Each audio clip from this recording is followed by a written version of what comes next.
When pain blocks our ability to empathize, it is impossible for us to give something to another if we don't have it ourselves. Likewise, if we find ourselves unable or unwilling to empathize despite our efforts, it is usually a sign that we are too starved for empathy to be able to offer it to others. Sometimes, if we openly acknowledge that our own distress is preventing us from responding empathetically, the other person might come through with the empathy we need. We need empathy to give empathy. At other times, it may be necessary to provide ourselves with some emergency first aid. Empathy by listening to what's going on in ourselves with the same quality of presence and attention that we offer to others. Former United Nations Secretary General Dag Hammarskjöld once said, "The more faithfully you listen to the voice within you, the better you will hear what is happening outside." If we become skilled at giving ourselves empathy, we often experience in just a few seconds a natural release of energy that then enables us to be present with the other person.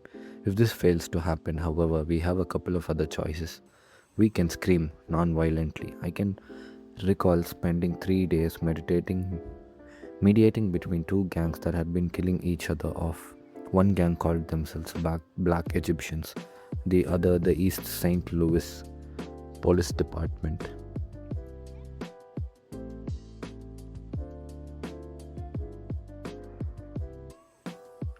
The score was 2-1, a total of 3 dead within a month.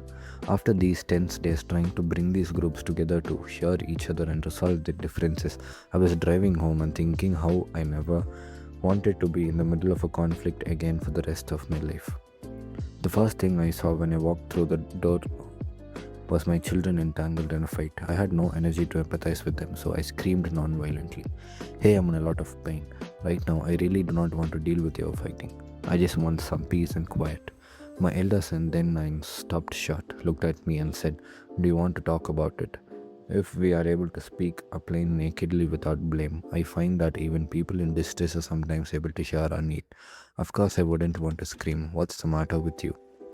Don't you know how to behave any better? I just got home after a rough day," or insinuate in any way that their behavior was at fault.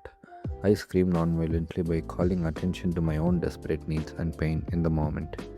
If, however, the other party is also experiencing such intensity of feelings that they can neither hear us nor leave us alone, and neither emergency empathy or non-violent screaming has served as well. Our third resource is to physically remove ourselves from the situation. We give ourselves time out and the opportunity to acquire the empathy we need to return in a different frame of mind. Summary: empathy is a respectful understanding of what others are experiencing. We often have a strong urge to give advice or reassurance and to explain our own position or feeling. Empathy, however, calls upon us to empty our mind and listen to others with our whole being. In NVC, no matter what words others use to express themselves, we simply listen for their observations, feelings, needs, and requests. Then we may wish to reflect back, paraphrasing what we have understood. We stay with empathy and allow others the opportunity